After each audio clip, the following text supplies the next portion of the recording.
Hey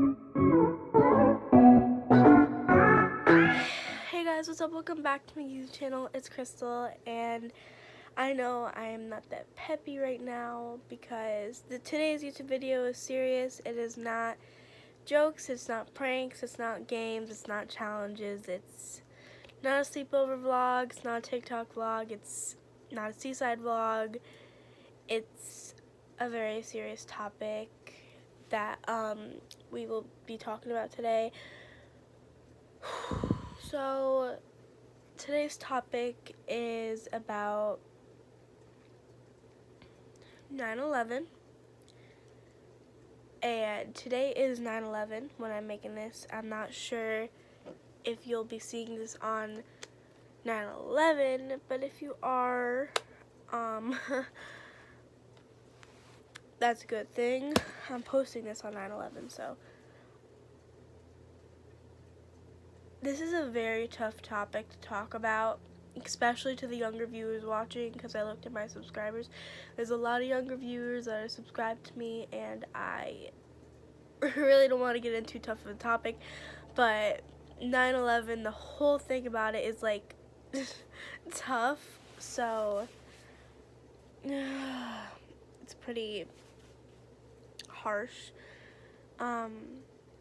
So 9/11, and I'm just gonna be like, I'm gonna tell like stories. So it was a sunny day, blue sky, beautiful day in a long time in New York City, West State. The president was in a classroom on 9/11 teaching or like visiting, and an airplane was hijacked and somebody crashed into one of the twin buildings, and a guy went up to the president and said somebody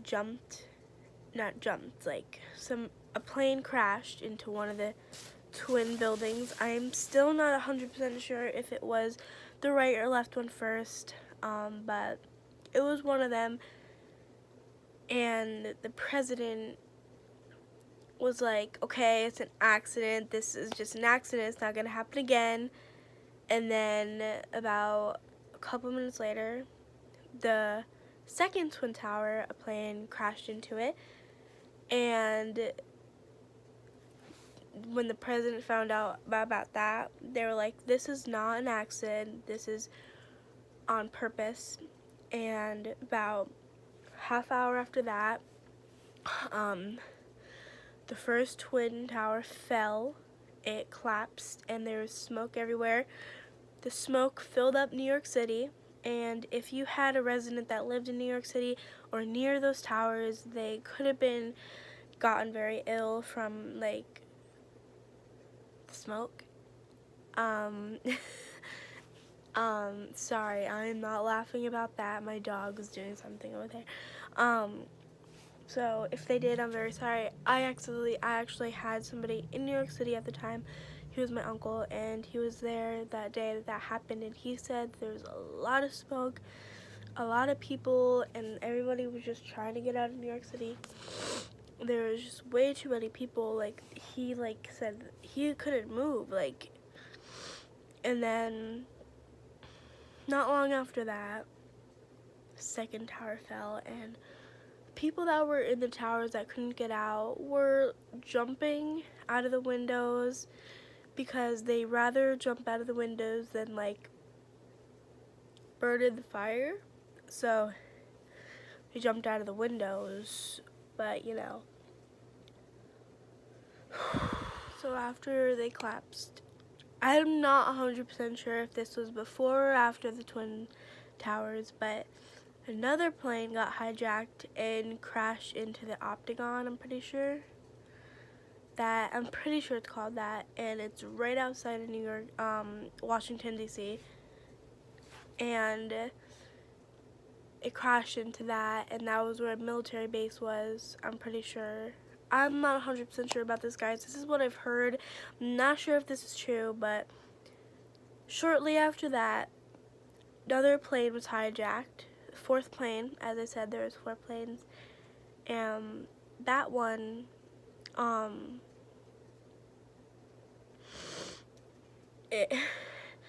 people made calls that were on that plane, and they called the residents and they said, I'm just calling to say goodbye. And it was so sad to watch all the videos about it in school, out of school. All the years have went by that we've been watching the videos, and it's so sad because they're calling and they're like, just like here to say goodbye. And it's really sad when people say goodbye for like the rest of their lives, especially when you it's really hard when at least like they got their chance, but still, it's still hard. So they did not want to crash into another building. All those people on the 4th plane, they did not want to crash into another building, so they fought for it. They all got up and they made like the plane get grounded, which means like to go down, and they made that plane crash into the field, and everybody on that plane lost their life because the plane crashed into a field. But they said, I'd rather crash into a field instead of crash into a building and make tons of other people's lives gone. I would have chosen that too if I were to be on that plane. That is what I would have chosen to do, but we're just here to give thanks to all the people that helped us with 9/11, and sorry to all the people that lost some loved ones. And if you're watching this video and you lost a loved one, I am praying for them, and we can talk about what happened after that. So I'll be right back. So,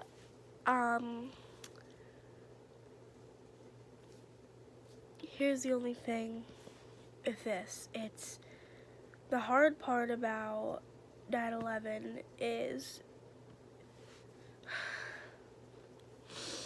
half of people, if you round it up, half the people that died were firemen or police officers or people that were trying to help, because they went there. They didn't know the second plane was going to crash. They had no idea that that was going to happen. Literally, sorry, I'm sick. They had zero idea that that was going to happen with the second plane. So they didn't know not to go there. They didn't know what not to do. They didn't know what to do. They were clueless. And to fix that, they didn't know what to do. They were tied. They were caught. They were wondering about, because there were so many different decisions that they could have made to, like help. Extra decisions, things that they could have done, things that you could have done if you're like 20 and you could have done those things. But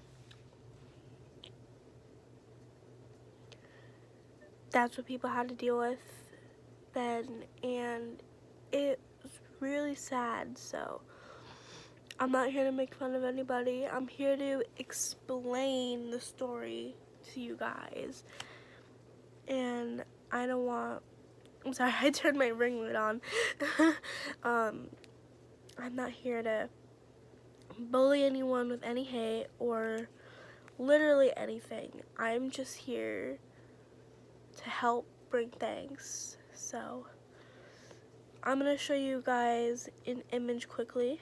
Well, in a little bit, actually. I still have some stuff I want to mention. After they hit the buildings, New York City filled up with smoke. People were running around, handing out waters, handing out masks. You have to wear a mask now. That's what they had to do. And if they didn't wear a mask, they would have probably sucked in too much oxygen. Sorry, I turned off my ring light. And that would have been double times worse than,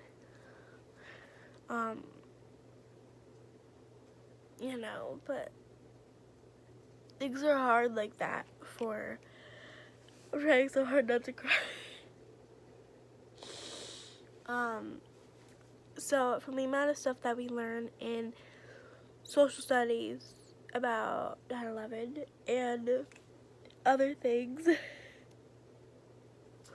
about 9/11, that's the kind of stuff that we have to think about. That's the kind of stuff we have to learn about. That's the kind of stuff that I basically only know about. So we need to stick with that stuff. Break. So the stuff that happens is the stuff that we have to control. And I am not crying. I was yawning a lot. But that's the stuff we're going to have to deal with, and that's the stuff that we're going to have to control in this life, because people do crazy things. And I'm not saying you guys. No hate. But a lot of people in the world do crazy things for no reason, so you know. After all that, I think I'm gonna put 2 videos in after this clip, and make sure you guys like, subscribe, and turn on those post notifications so you're notified every single time I post a video. Next video will be nice and happy and cheery, but for this video, I don't really know how to explain it, because like, it's hard. It really is. So you know, we're gonna take a moment of silence. So I'm gonna shut my ring light off, and we're gonna, everybody, don't click off this video. Take a minute of silence.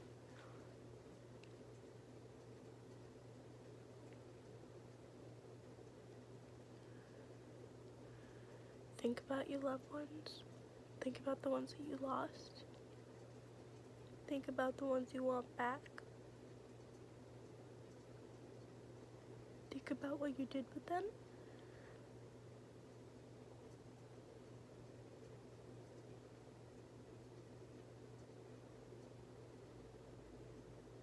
Yay, so I cannot make that moment go any longer. So make sure you guys like, subscribe, and turn on those post notifications to be notified every single time I post a video. And peace. I'm also gonna be putting the 2 videos them in right now. Okay, we're holding them. We got them.